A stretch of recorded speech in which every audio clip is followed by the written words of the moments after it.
Now, I have Tim Hale, and we have a lot to talk about. There's a million rabbit holes I could go down with this guy. Let's see where this goes. I'm looking forward to it. Tim, how are you, brother? How you been? Hey, thank you for having me on, Eddie. I'm good. I'm good. It's a good day to have a good day. Thanks for having me Right? on. I can't wait to get into this. Yeah. I was like, I don't know what angle I'm going to come at this from. There's a million angles that could come. But what people don't know is, let me give a little backstory of how Tim and I met. I was one of the stupid people that fell for some rhetoric given by a guy by the name of Jake Lang. And then I had some good friends reach out and say, hey, you know what? This guy's not who you think he is. And I won't put their names out there, but they contacted me, and Tim reached out as well. And we had some people in common. And I was like, okay, so let me find out what's really being said here, who this guy really, really is.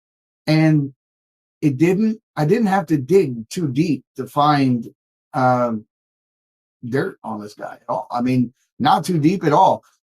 He was supporting the legal funds of some Antifa members. He was acting in such a way as to get more time put on the sentences of those who were unjustifiably had their rights violated and thrown in prison after January the 6th. What say you about this? Maybe you can give you have a better perspective on it. That's for damn sure. So what do you feel happened here? And can you give us a clearer picture on what happened with this individual before we move on to the rest of Yeah, you're talking about Edward Jacob Lang or Jake the Snake. Yeah, Jake is a rat. That's the best way to put it. And I think we both have an understanding of how things work. In certain scenarios, and yeah, none of the stuff that comes out of that dude's mouth really it doesn't really pass the smell test. That guy was informing on the Oath Keepers. I don't know if your audience is familiar with the Proud Boys, the Oath Keepers, the different groups that kind of got framed for J6. But the Oath Keepers were one of those far right militia, anti government groups, supposedly, that were really just normal people. And Jake Lang was trying to he was trying to sabotage their case. Yeah, so he tried to get people to sign documents advocating the violent overthrow of the U.S. government. He tried to get people who were charged with seditious conspiracy to sign statements saying they were proud seditionists. Like just the most obvious glow in the dark behavior. And I heard him snitching over the phone several times. He'd actually leave out legal communications with his lawyer talking about meeting with the prosecutors. So, and he's been moved through like over a dozen jails and prisons for protection. He's a CHS, but what he does is, he has handlers and stuff that he goes through to operate his social media, and he makes it seem like he's being tortured in like a dungeon somewhere, when really he's being protected. The latest update I have is that he's going to be held in solitary. He was able to do a podcast to explain, I'm going to be held in solitary for a little while, because they just let you do that. The Bureau of Prisons just allows you to let the world know. So the kicker is he's going to be in solitary until the 4th, the day before the election, and that's when his trial starts. Yeah. Well, my followers know I have a checkered past. I wasn't always a good guy. I did damn near a nickel myself, and I know for a fact. And this is how I knew that he was full of it once it was brought to my attention, that he had that same cell phone through, I think, 4 different facilities by the time that he called me to do an interview from within his jail cell. Now, for those of you who don't know, and I hope most of you don't know, and you never want to know if you don't, but let me kind of explain to you from an insider's perspective. One, even if you can get a cell phone inside a prison, the hardest part is figuring out where to hide the charger.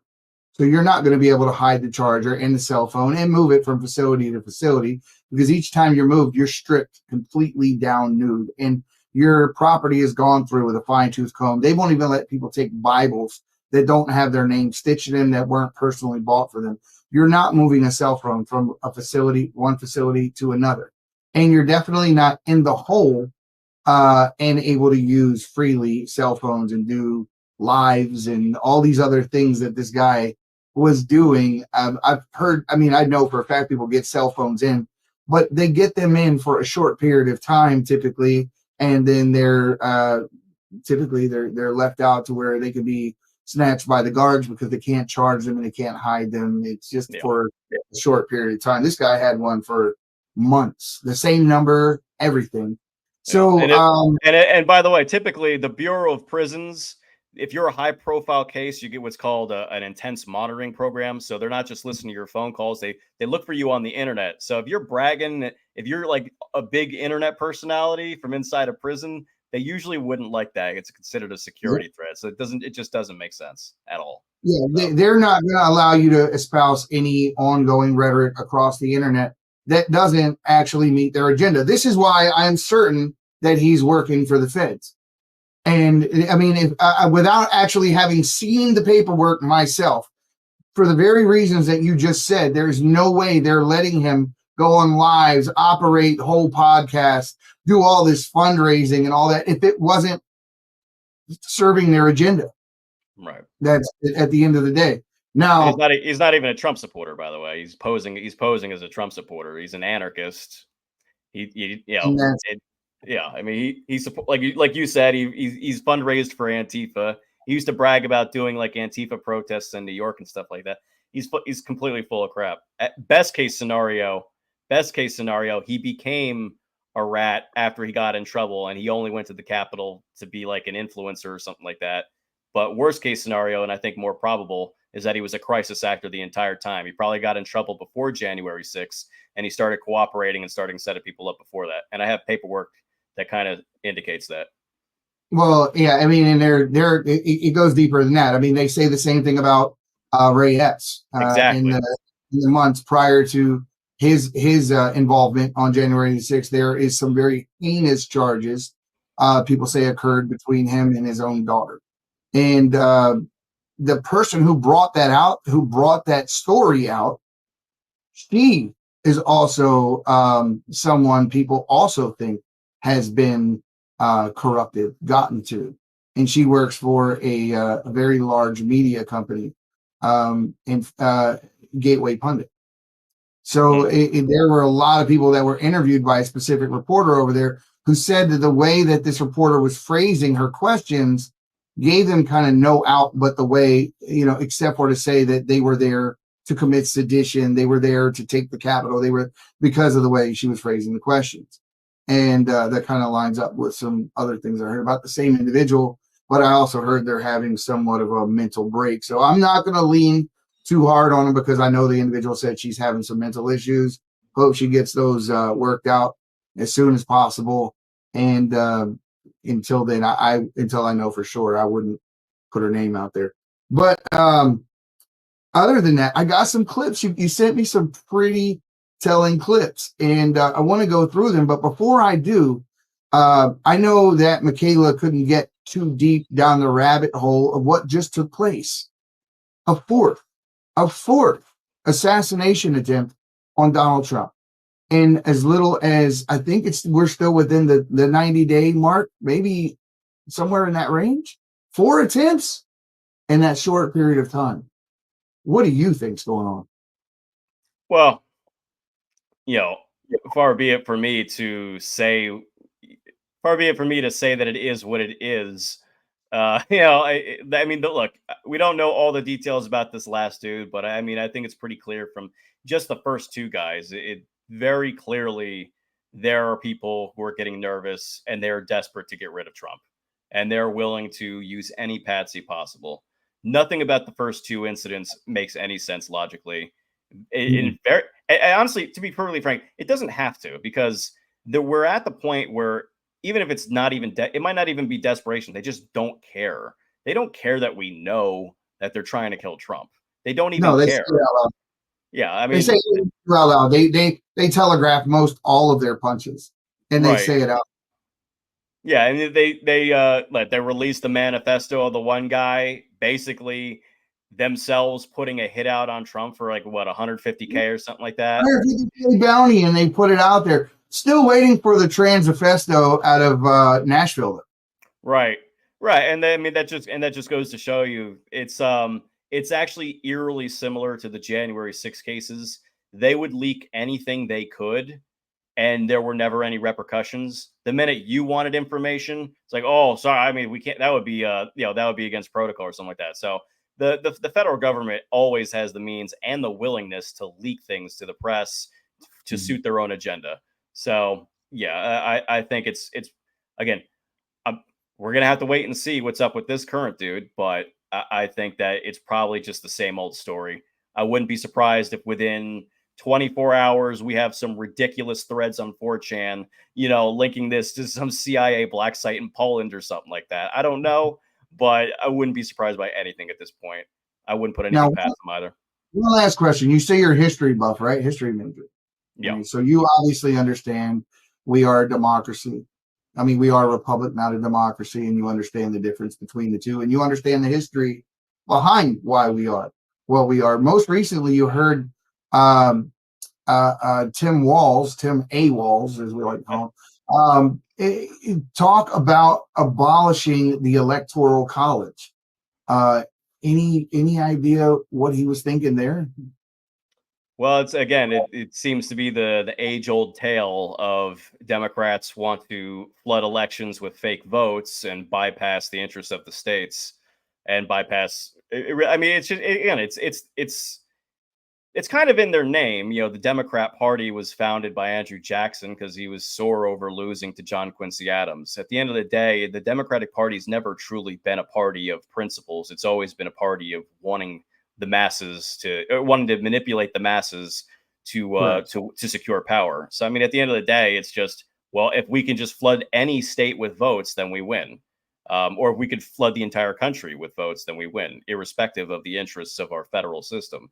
The people don't really like America is not just one country. It was conceived as a union of sovereign states. And so our federal system, it's really a compound republic. Each state is itself a republic. But I mean, we're so far from where the founders wanted things. About the 17th Amendment really, threw a real wrench in there when it came to the representation of the states in the Senate. It's just one more way to deconstruct the foundations of the country and just move us towards mob rule, and not even American mob rule, Venezuelan mob rule. It's like whatever.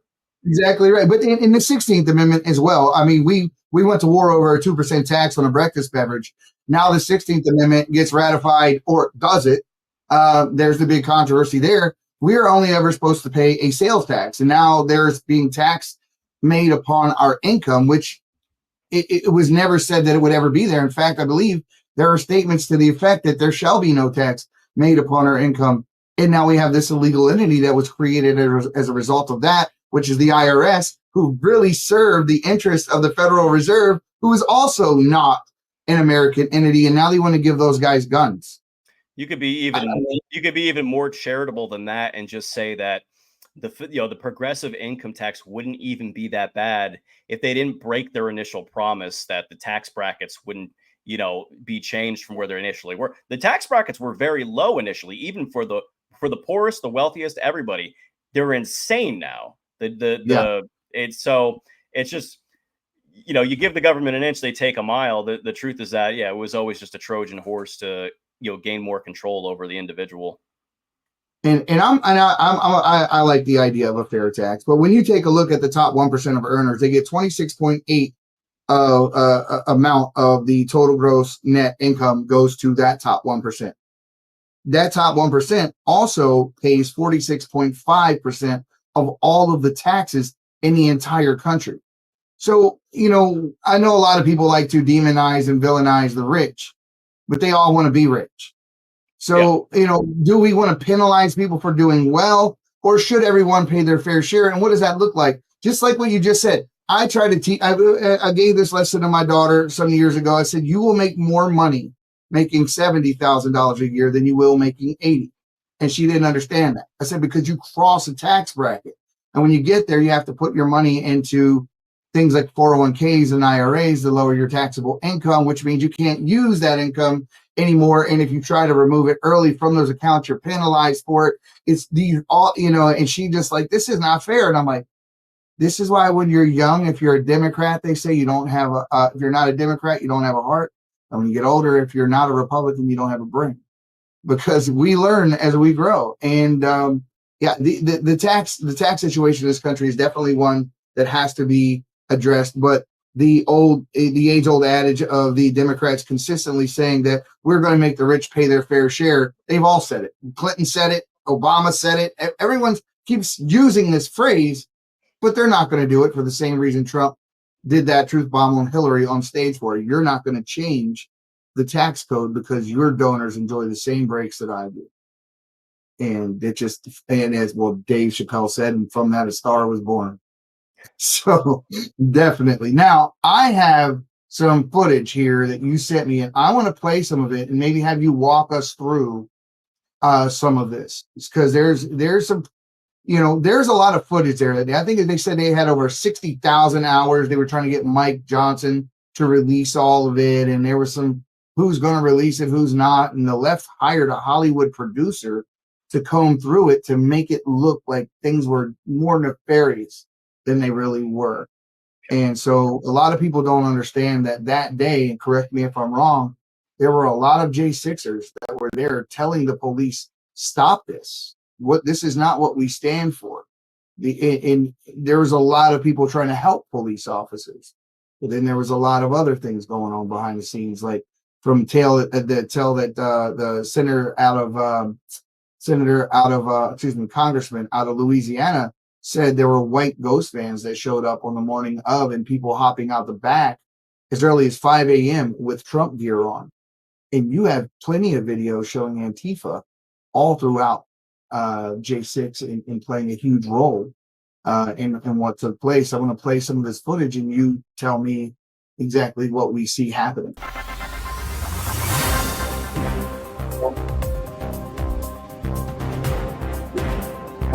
Here's my number one proof as of right now that we're legit. That is not the one I want to play. We dealt with that issue. Let's go past that.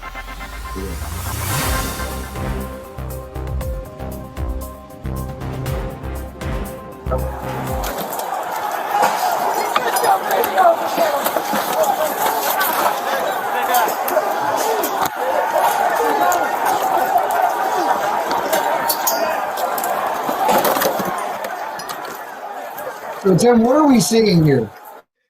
So this is when the police line basically collapses on the West Terrace. So the West Terrace is essentially, it's the western side of the Capitol building. And that's where the majority of people came from Trump's speech when they walked from the ellipse. So long story short, there were a couple bike rack perimeters that were set up around the Capitol, and they were guarded by like 5 Capitol police. So you mentioned the name Ray Epps earlier. A guy named Ray Epps and several other suspicious individuals, as well as probably a lot of random people, basically were in an area. Well, they were in that area, and these barriers got knocked over. They're like little bike racks. And then there's some like little chicken wire fencing and stuff like that with some signs on it. They get torn down immediately, rolled up. The signs are thrown away. And so this is a half hour before people like me show up. So we wander into this area, not realizing it's a restricted area. I said long story short, right? So long story shorter, this happens because people pour into an area not knowing they're not allowed to be there. The cops don't know how to do their jobs. There's agitators in the crowd who are screwing with the cops, and the cops overreact and they start attacking random people in the crowd. And so this incites an actual riot. And so this area here, you see the media tower in the back there. People just flood into this area, and the cops are like, we have no idea what we're supposed to do here. And they start shooting flashbangs into the crowd, shooting sprays and stuff like that.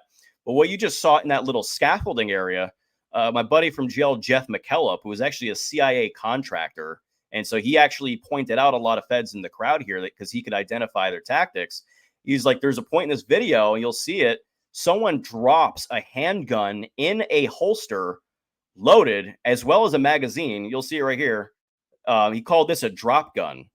The idea being that this would be dropped and hopefully someone would pick it up and shoot someone. It didn't happen.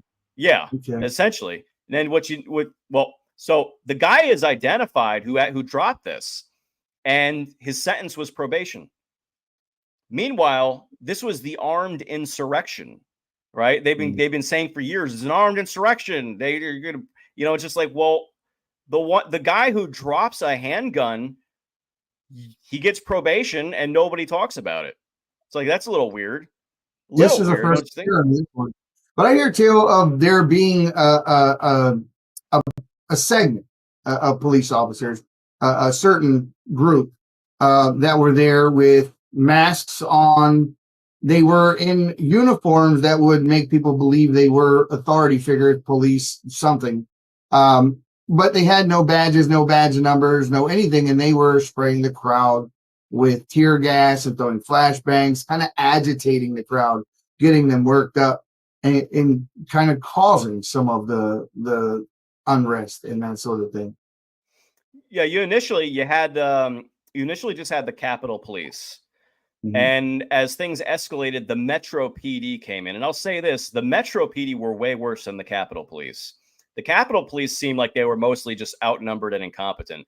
The Metro PD were very aggressive, and they were the ones primarily deploying, I'd say, most of the ordnance. So I think the Capitol Police might have been the ones who shot a guy named Josh Black in the face with a it was either a rubber bullet or it was a ceramic round or a plastic round. It actually embedded in his face. That pissed a lot of people off.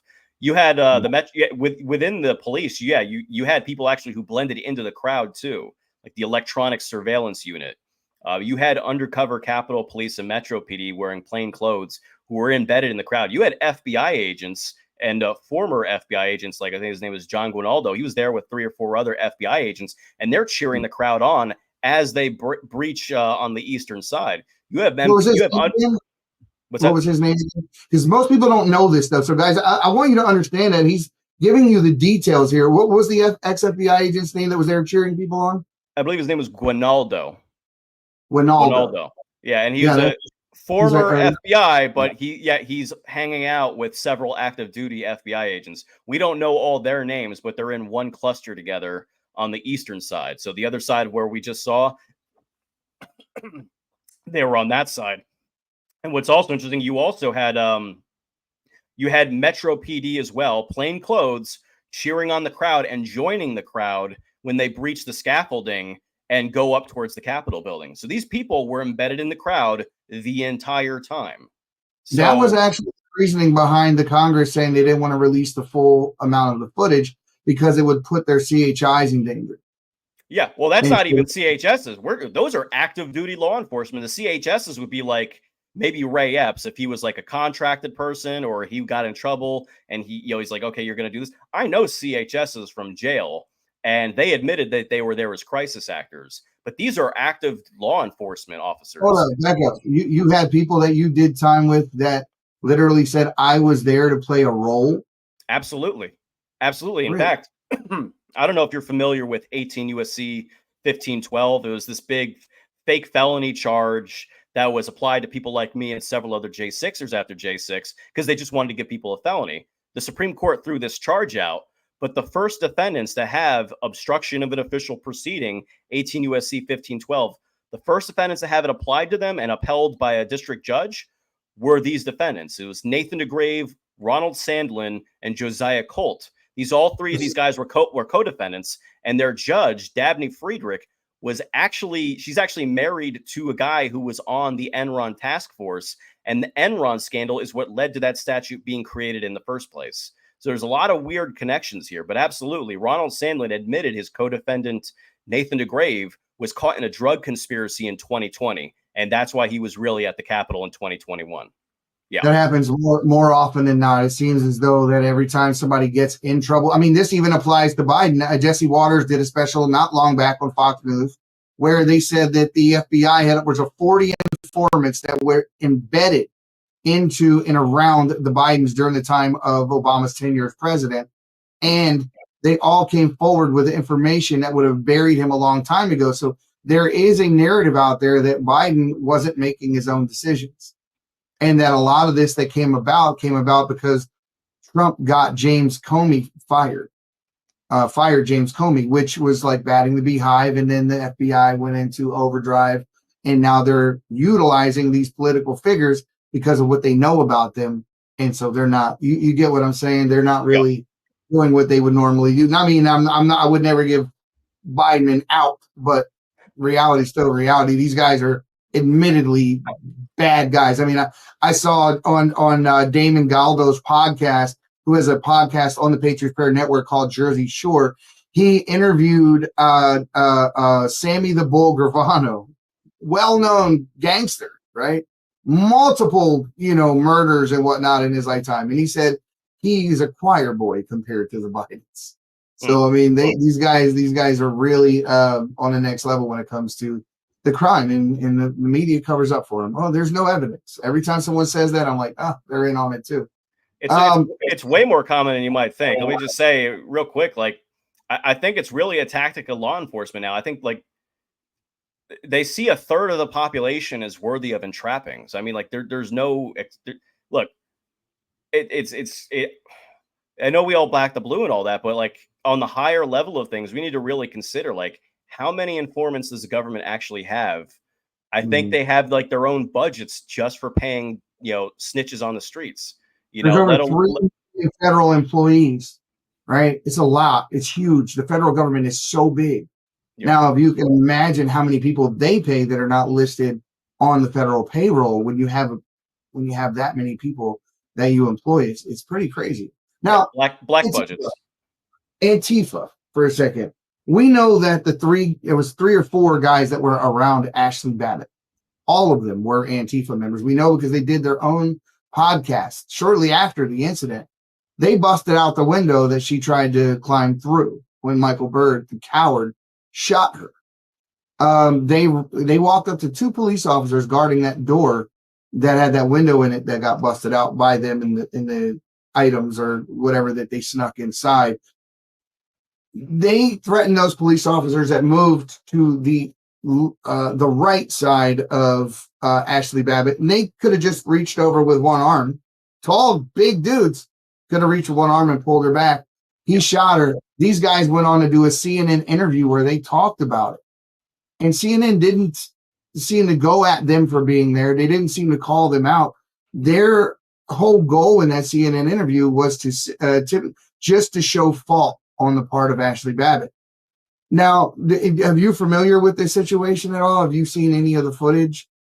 Yeah, I mean, I've definitely seen the footage of the shooting. I'm not sure if I've seen the CNN interview, but I know that John Sullivan, also known as Jaden X, was in that area supposedly as a documentarian, but he's a known Antifa and BLM affiliate. It was also the man who broke the window specifically. That was Zachary Alam. Zach Alam admitted to being an Antifa member inside the DC jail. So, and Jake Lang, of course, was partners with him. So yeah, I mean, there's a whole network of people. I like to play, not play it safe, but I think that I think January 6th was more a creation of intelligence assets than Antifa members. But there absolutely were Antifa there. Anybody who says Antifa was not there is either uninformed or they're covering something up for narrative purposes. There was a communist at the Lower West Terrace Tunnel. That's where Roseanne Boylan died. And this guy is the guy who passed. His name was Josiah Kenyon, and he passed the baseball bat to Jake Lang that he used to assault the cops for 3 hours. So the communist told the FBI. He told the feds, yeah, I was there so I could get Trump supporters murdered. So this is the guy who hands the baseball bat to the guy who says he's an anarchist. Wow. It just blows me away the amount of information that gets looked over. It's a lot. It's not as if they don't tell you the truth, but by telling you certain truths and omitting others, they tend to want to build this, to look like something that it wasn't. I got another clip here. I want just talk us through these things because there's a lot going on. Now, I believe this one is you tell it. Oh yeah. So the guy with the black helmet there, we call him Perpetrator Maximus. He was one of the biggest agitators on the West Terrace. Next to him was a guy in a blue hoodie. His name was Landon Copeland. He was a defendant, and he admitted to being an Antifa member. He also said there were over 100 other Antifa with him. There's a guy over here, and this guy right here in the dreads. His name is William Knight, but before that, we called him Rasta Redneck. He's also known as the Dreaded Proud Boy. But he was one of the biggest agitators on the West Terrace as well, constantly knocking over bike racks the cops used to create a piecemeal perimeter. And so at the beginning of this, what you hear is that they're all saying the same phrase, hold the line, hold the line. So one of those guys, Landon Copeland, is a confessed Antifa member. The other guys we know are agitators, but we know there's no proof that they're Antifa. But it's like a weird coincidence that all these people are chanting the same thing. They're always with each other. Several of them were at the Washington Monument earlier that day, causing a ruckus at the Washington Monument before the breach of the Capitol. So these people were seemingly moving as a group. And even if they weren't, it's like it seems a little more than a coincidence that they're all repeating the same phrases as they agitate with the cops, try to incite the cops against the crowd, try to incite the crowd against the cops. They're always on the front lines. They're the biggest agitators. I was with a defendant, one of the Oath Keepers, Jessica Watkins, and Jess actually, I posted this on my Twitter. Jess wrote like a 40-page report of all the incidents that led to January 6th turning into a riot. And these guys are pretty much some of the biggest they are the biggest agitators that day on the West Terrace, at least. And it's just crazy. Like bam, bam, bam, this minute. It's a minute by minute analysis of J6. And it just shows you how it escalated it into how bad it was because of literally a handful of people turned what should have been a peaceful protest into a riot.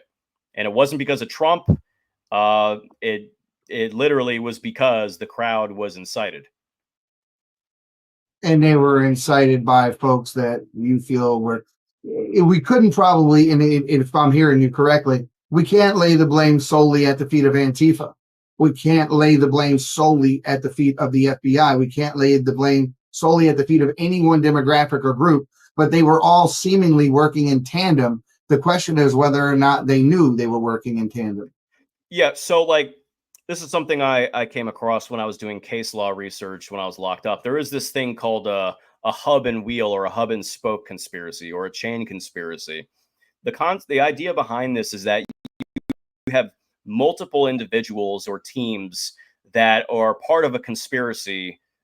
They're fulfilling a part, but they don't know necessarily everybody else that's also a part of this conspiracy. And so it sort of forms like a wheel, or they're different spokes within the greater thing.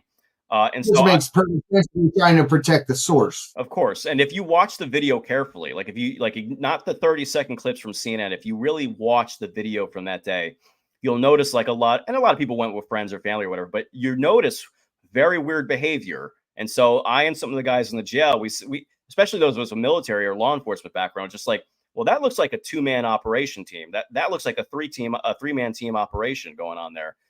This looks like these people are moving in circle, like a cycle. This group goes in, they leave, a second group goes in, so they can keep things moving for the cameras and for the cops. There's a lot of it, especially when you see people wearing this very similar outfits, same tactical gear, things like that. It was a very complicated day. And I think that's more than anything, that's why they waited so long to release what little video they did. And it's also why they're not releasing more of the video. They don't want people to really be able to dig through this all. They should have released it all from day one. If it was really an insurrection, it would have proven the case. But if anything, when Speaker Mike Johnson is releasing, select video and then they're blurring people's faces, even though they're acting like what, the FBI doesn't already have the raw footage. I think they're actually just protecting assets in the crowd. That's my personal opinion. I'm with you on that one. We're going to take a quick break for our sponsors. We'll be right back. We're going to talk a bit about Nick Fuentes. Since the beginning of time, all living creatures rely on the sun source of natural light to grow and to help promote overall wellness. We are all light beings. The patches are all natural and drug-free that uses the body's own natural light to help promote general health and wellness. How it works: simply place the patch on specific points on your body and where the patch is placed on your skin. It reflects back into the body when it's tapped into its own flow of natural energy, which in turn creates the GHK-Cu copper peptide, which rejuvenates your cells and gives you a more younger, healthier you.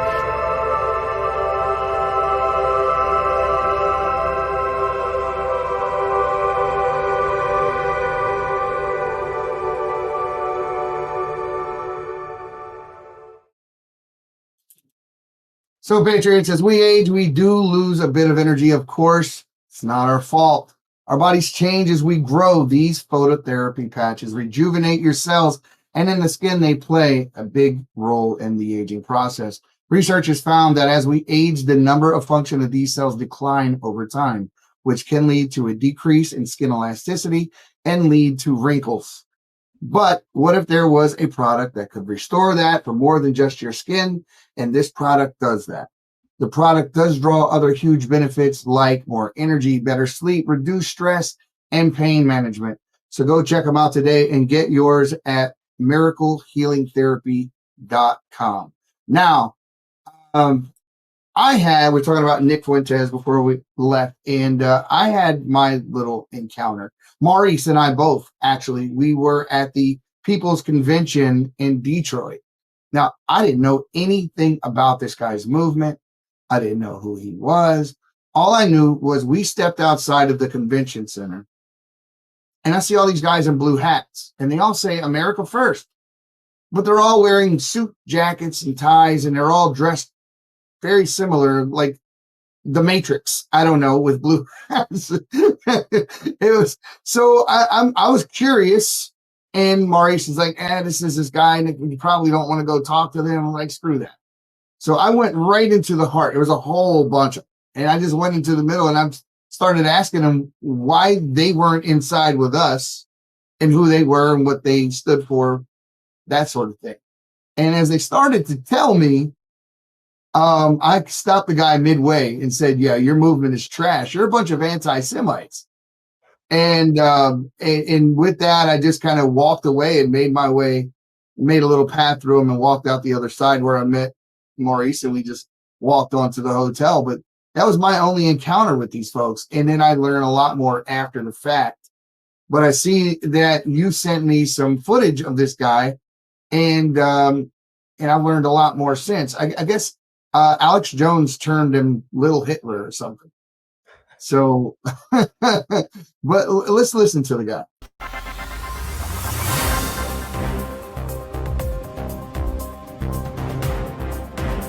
The time for compromise, the time for moderation is over.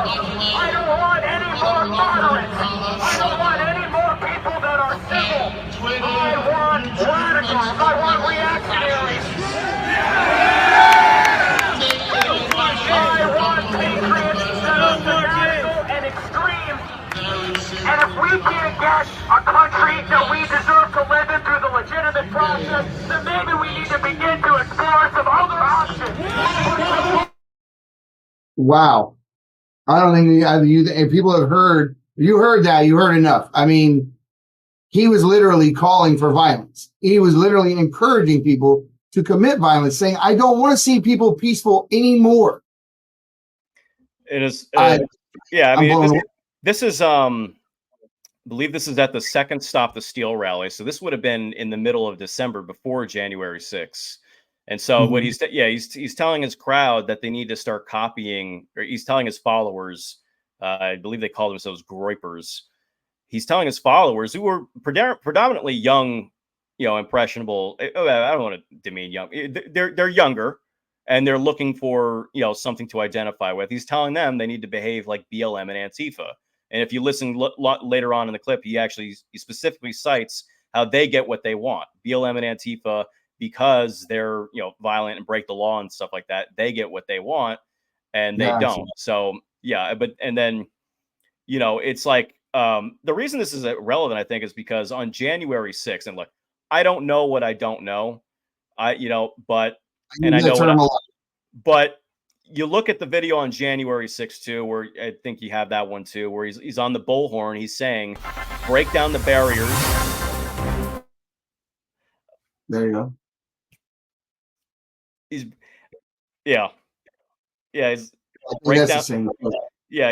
says, break down the barriers, ignore the police, and take the Capitol. And so you could say, well, he just got caught up in the moment that morning. Well, fair enough, I suppose, if it wasn't for the fact that he kind of was like, it seems like he was planting the seeds for that months before January 6th. So, and then I guess he disavowed some of his supporters immediately after they got arrested. A lot of his supporters got arrested. quite a few of them. And so, but the interesting thing to me, and this is a legal analysis, being a jailhouse lawyer, what seems weird is that it seemed like there's more evidence to prove seditious conspiracy for Fuentes and his group than there was for the Proud Boys and Oath Keepers.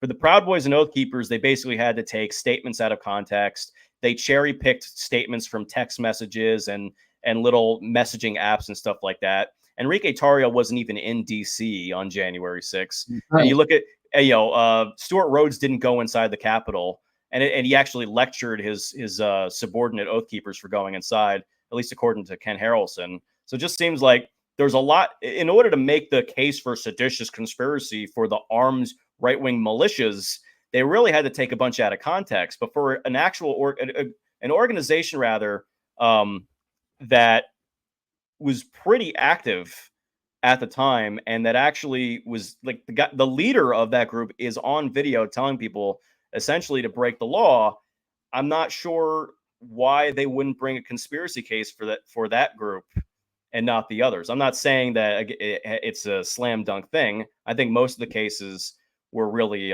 embellished, but that right there, everybody's going to say, well, he is this or he's not that. I'm not saying he is a Fed or a CHS, but what I am saying is that it's kind of weird that a lot of this guy's supporters basically walked into a trap, and there's no contrition about that. It's a little weird. And what he's doing right there is inciting a riot, and he's doing it, and there's no way he could, or I don't know any lawyer that could argue their way out of that corner that he just dug himself in. And did he do any time? Was he arrested? Was he charged with anything? See, no, even an associate of his, I think his name Baked Alaska, who a lot of people do suspect was, did cooperate supposedly. I don't know. I never met him, but even he got a misdemeanor. So it seems like the incitement to crime, even though incitement might not necessarily be the charge, there's still aiding and abetting. There's still conspiracy. There are things that you would think the DOJ would jump at, especially if he's if he really is the far right, Nazi, white supremacist, white nationalist, all the different, terms or whatever. If that were the case, wouldn't they love to prosecute that? They prosecuted me as a far right extremist, and I was a comedian. They used jokes to prosecute me as a Nazi. So like, why wouldn't, you know what I'm saying? Like, it just doesn't seem seems kind of ridiculous, especially someone with such a reach. Because a lot of this is speculation, but what I find is that a lot of the people on January 6th who actually had audiences, who had a big voice, they didn't get prosecuted. It was mainly the little guy who, you know what I'm saying? It was like mostly nobodies that get prosecuted, whereas the influential people, they kind of just like melt into the background, and everybody kind of just forgets they were at the Capitol. They pick and choose who they arrested. They pick and choose who they actually brought charges against. For instance, Stephen Colbert's grips, the guys that worked on his set, and they were there. He had staff, a lot of staff that were there on J6. They were just released with no question. Adam Carolla's niece, Megan Paradise, she was there doing the same thing Ray Epps did. She was on a bullhorn, agitating she might have gotten Richard Barnett, Big O, in trouble. It's just like she gave her phone to the FBI, nothing happens. So it just seems like there were a lot of actors there, hype men, what would you call them, carnival barkers, and they don't get in trouble for leading the pigs to the slaughter, so to speak. It just kind of seems like it is what it is. And absolutely true. Now you have sent me this one as well, which is kind of this clip. I believe if this is the right one, if I labeled it correctly. This is more along the lines of what I hear from most people, that there were a lot of people there that day that had completely good intentions. They were helping in a lot of cases, praying, singing songs, doing normal things. They got blamed for doing something they weren't, but still.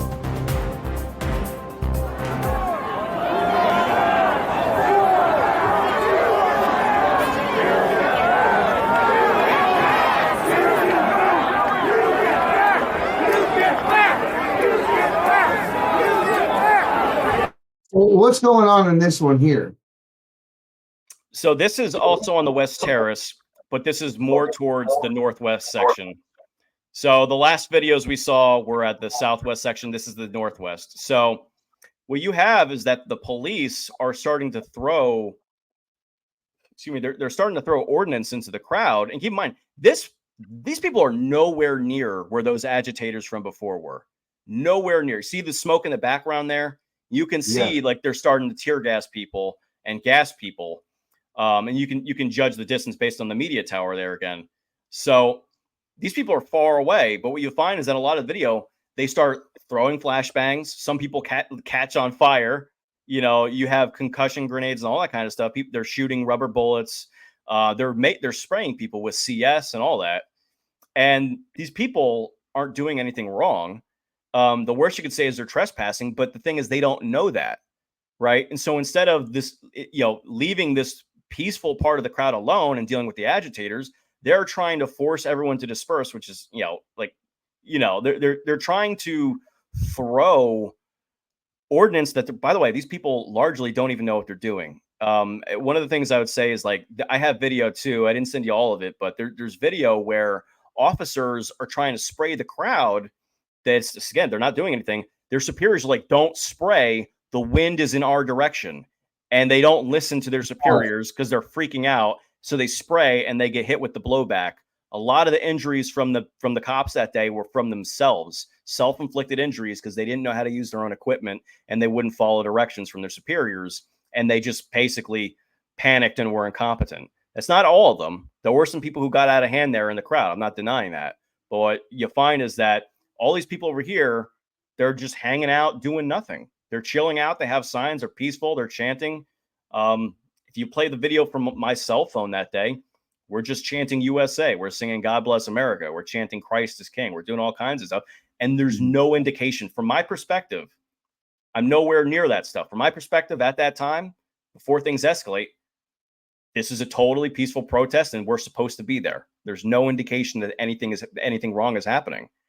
So when the cops start spraying us, it's like, what the hell did I do, jerk? It's like, I didn't do anything wrong. Why are you attacking me? Because I'm a Trump supporter? And that starts getting the wheels turned. It's just like, oh, I see what it is, And it's like, it didn't make sense because you got all these people all these years, back the blue, thin blue line, all that stuff. And to have the cops attack you for no reason, it's just like, well, this must be some Democrat crap. You know what I'm saying? It's just like, it doesn't make any sense. You have people with thin blue line flags who are fighting the cops. And you just take a step back and you're like, does that make sense? No, maybe there's a little more going on here than meets the eye, but nobody thinks about it. I want people to understand something too. When you talk about flashbangs, flashbangs are although listed as a non-lethal ordinance, if you are directly hit within a few feet of a flashbang, it can be deadly. It can be deadly, even though it's just termed a flashbang. I had one go right off above my head. It disoriented me. I lost my hearing for a bit. It's like people don't understand. Yeah, it's like, it doesn't sound that bad, but when you're there in the crowd, again, I haven't even given you most of the worst footage. It's like they literally lob the stuff in the middle of the crowd. They're not even trying to hit anyone in particular. They just don't care, or they don't even think to care. Right in the middle of the crowd, they're spraying. There was a woman, a J6 defender named Christina Kelso. She's a tiny woman and she's like there to protest COVID or whatever, which, okay, that's not why I was there, but they start macing her and they get her on the ground and they're still spraying her in the face. And it's just like, yo, she's done. Like, put a fork in her. What are you doing? They just completely out of control and excessive. They either didn't know what they were doing or they were just seeing red. They were seeing the war and they just lost control, or they wanted it to escalate. There's really only so many options. And knowing what you know now, you've heard it said that Nancy Pelosi was responsible for having the National Guard there. She turned it down, all these things. What do you know about any of that? And what do you know now versus what you probably thought in the beginning? Yeah, well, I mean, it does check out, as you said. Yeah, I mean, there's two videos now. There's the one where she's in the car, Nancy Pelosi, and she says, basically, this is my responsibility. I'm responsible. There's another video inside the office where they're talking about it. They should have been prepared. But, the thing that always like really caught on with me is that there's body cameras of the Metro PD. I think it's one of the bike units or whatever.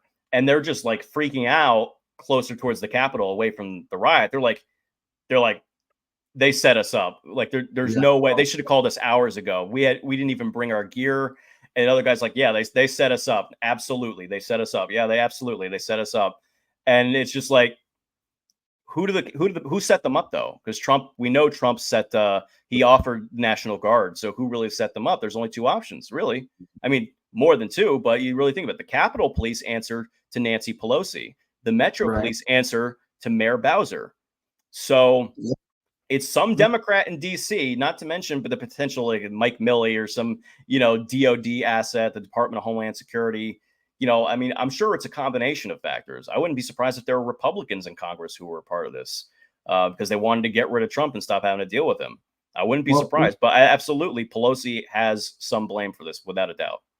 Let's talk about that for a second, because a lot of people like to bring up the fact that there are Republicans now supporting Kamala Harris, whereas I tell people, no, what you have are globalists that just took their masks off.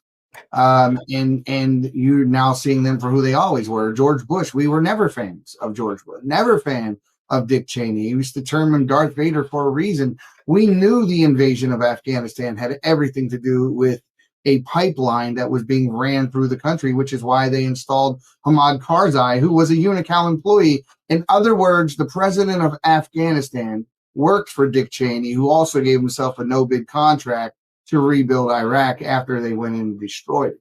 So when you look at these guys, you say, well, they're supporting Kamala Harris against the guy who didn't start any new wars, against the guy who tried to make the country more prosperous, and you think that's a win? How do you see this? Yeah, well, I mean, I think it's really the epitome of the entire Trump saga, which is it's the swamp. It's the swamp creatures who, regardless of whether they have a D or R next to their name, I'll use an example. My own congressman, Congressman Chris Smith of New Jersey, he voted for that J6 committee for Pelosi. So I was working with Congressman Chris Smith when I was running the union on the Navy base I lived on, because I was a naval weapons contractor. I was the union rep, so I was working with Chris Smith's office to investigate veterans abuses on the base.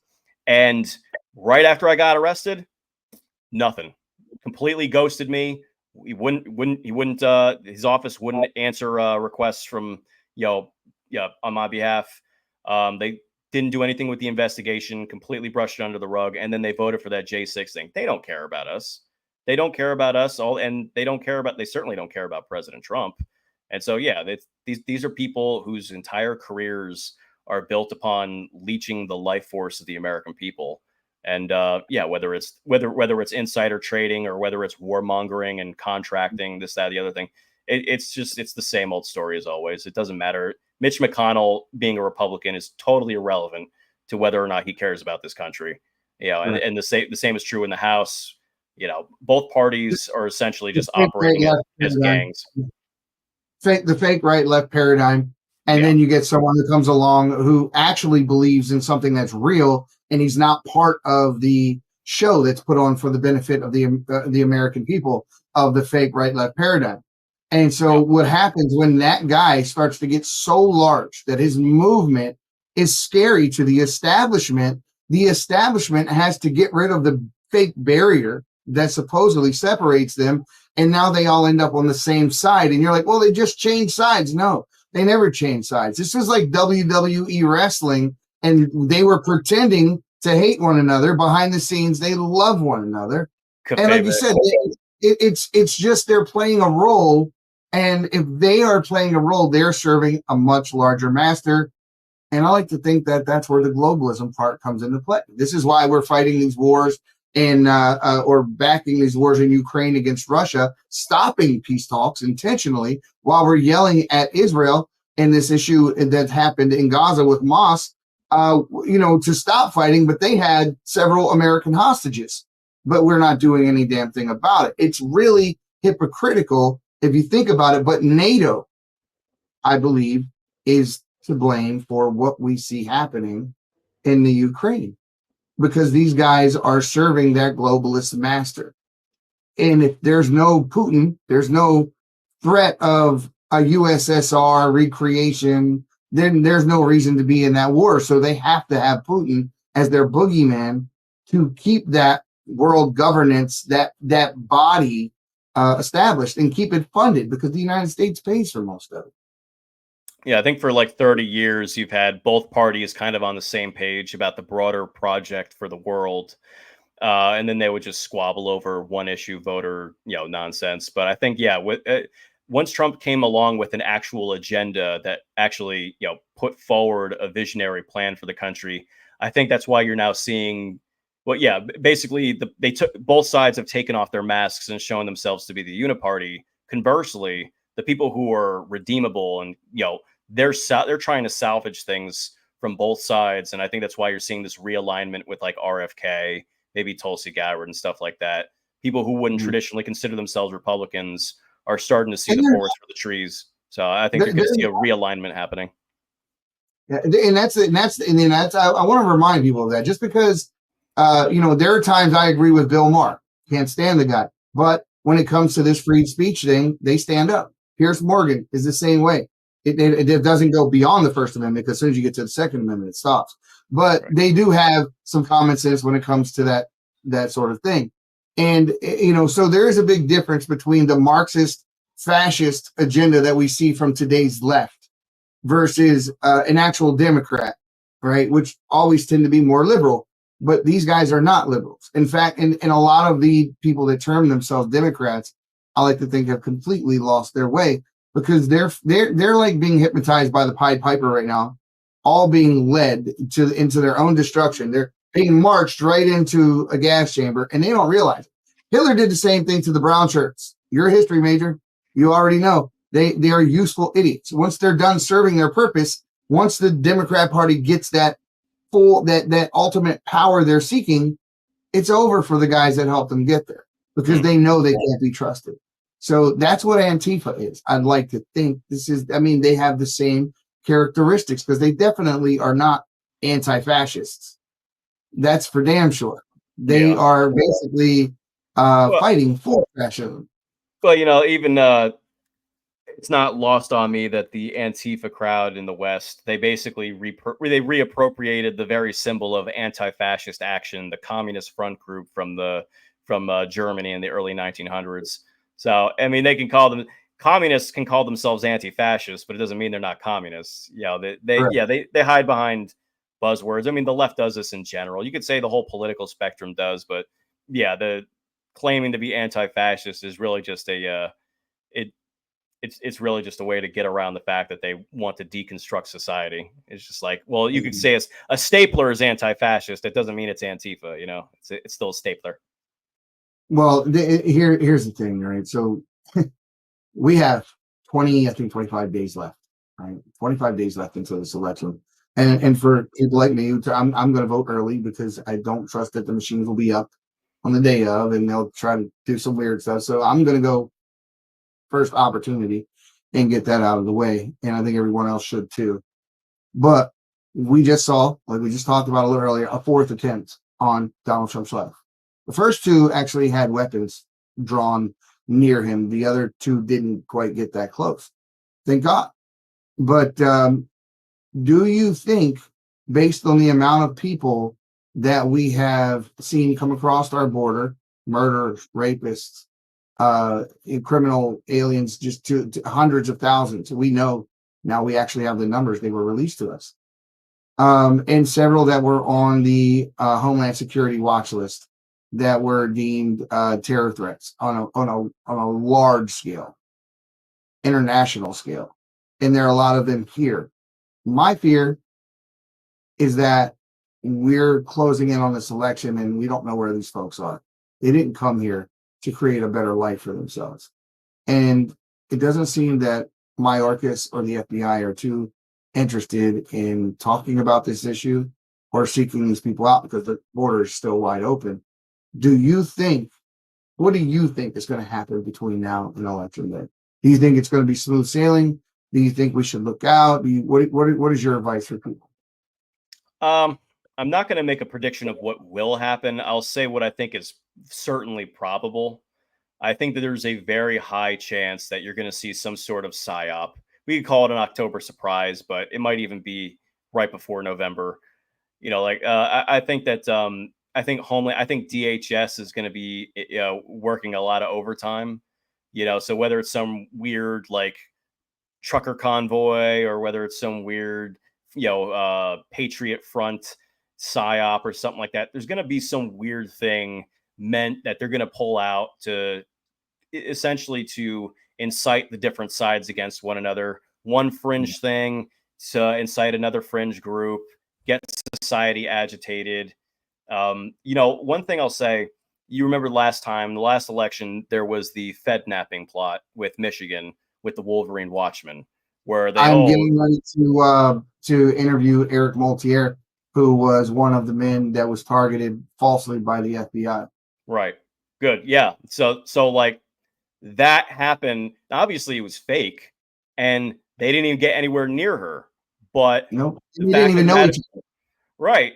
And like 2/3 of the guys were actually federal informants. Those guys, literally, even the jury has agreed that they were entrapped.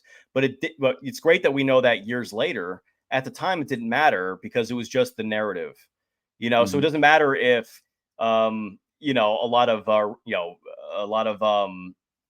what would you call it? FOIA documents show that like any government documents with Patriot Front in it, like 90% of it's redacted. What do you think that means? It means they're feds, or it means they're Right. informants, or whatever. It's like, okay, it's great to know that in hindsight, but at the time, I wouldn't be surprised. Yeah, if there's some psyop. I mentioned that Jake Lang earlier. He's like, well, guys, they told me I'm going to be going in solitary for a little bit. You don't get a heads up on that. So his trial's going to start on the 4th.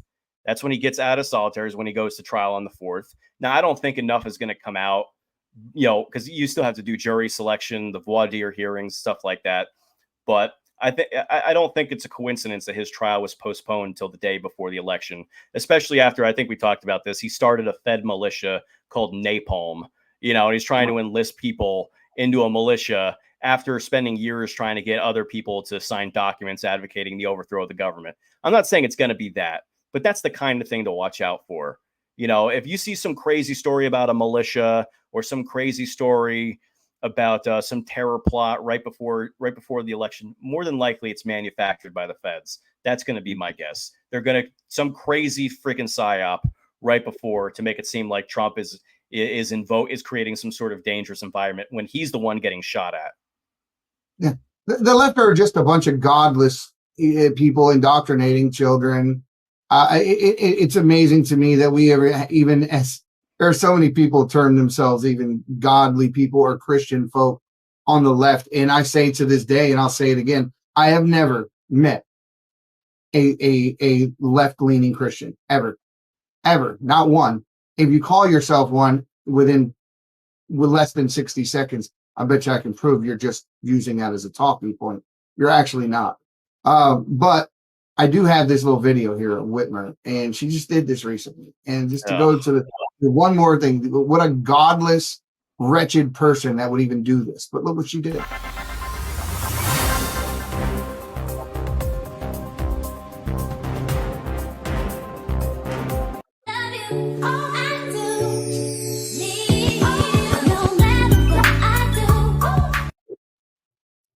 Now, I'm a Christian and all, but when they do stuff like that, I just want to shake the shit out of them.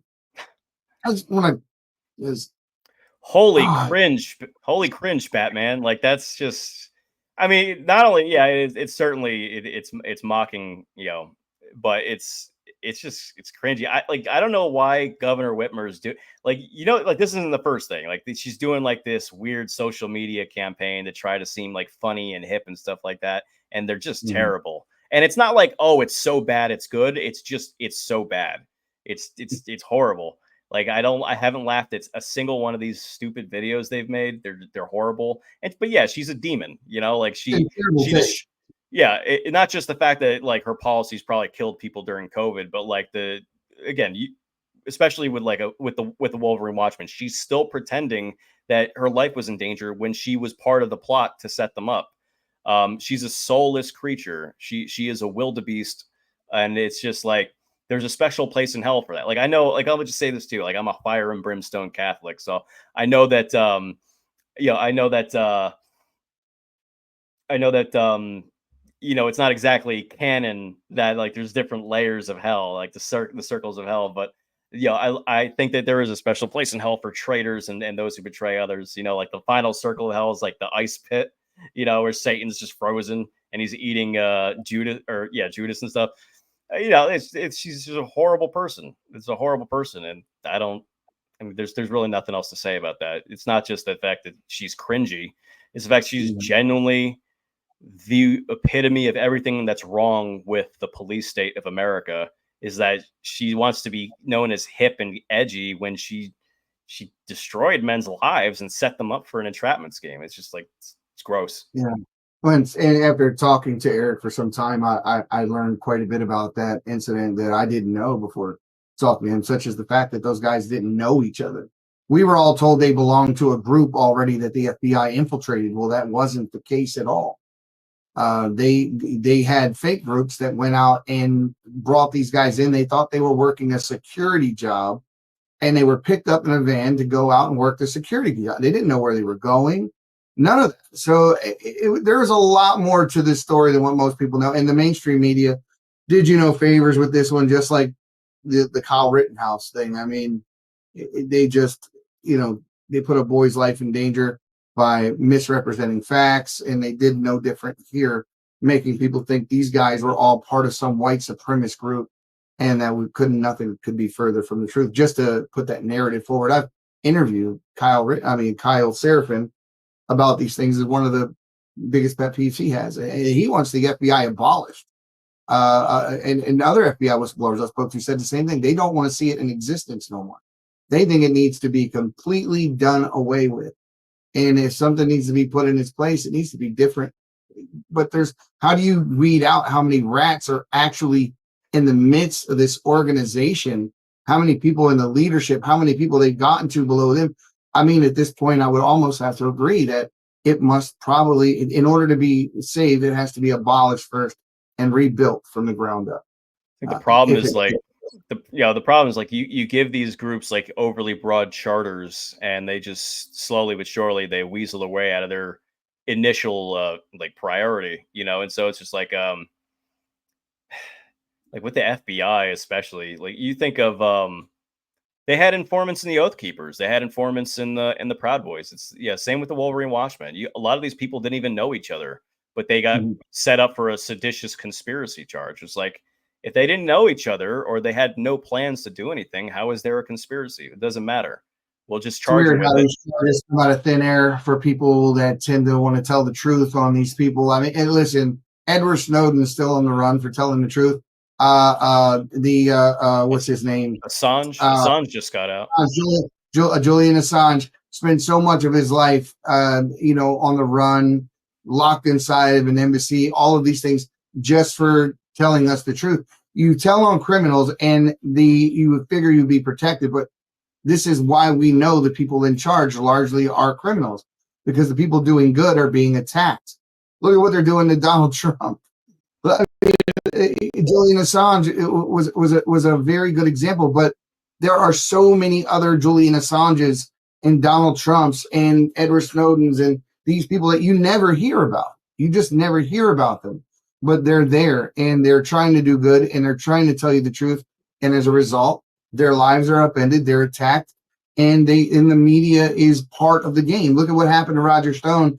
The FBI showed up to arrest him that morning, but guess who was there first? CNN, with their cameras out long before the FBI ever showed up.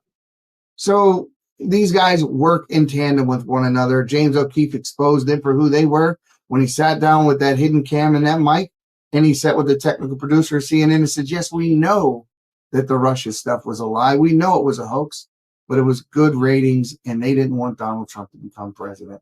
So he admitted to it, election tampering. In an age of universal deceit, telling the truth is a revolutionary act. Yes, it's but hey, we're in a post Mockingbird world. You're I don't know if it's post. I think we're still right in the middle of it. But Tim, thank you so much for taking the time and coming on the show today. Is there anything you want to say before we get out of here today? Yeah, I would actually.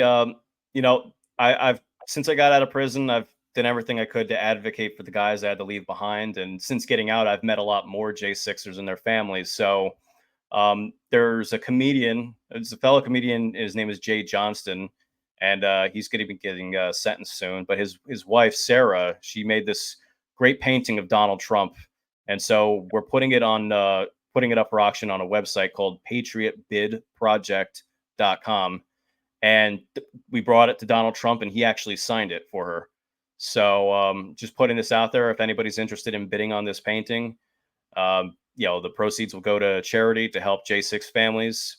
And patriotbidproject.com. And Eddie, I appreciate you having me on. This was fun. I'd love to do it again sometime.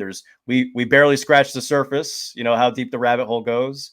I really appreciate you having me on, and I appreciate you giving me a voice, because I think I'm speaking for a lot of guys who don't have a voice, who are still locked up. And, for the longest time, people didn't want to hear this kind of stuff. So I appreciate you providing the platform so more people can really hear how bad it really is.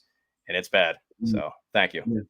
No problem at all. But I will always give a voice to the voiceless, and I'll do what's right no matter what it could possibly happen. It doesn't matter.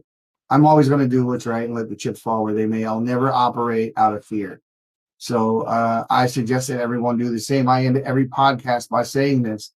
The silent majority, you need to stop being silent and stand your ground, because evil will never retreat willingly. It must, in every instance, be beaten back. Guys, we'll see you next time on the Patriots Prayer. Have a great one.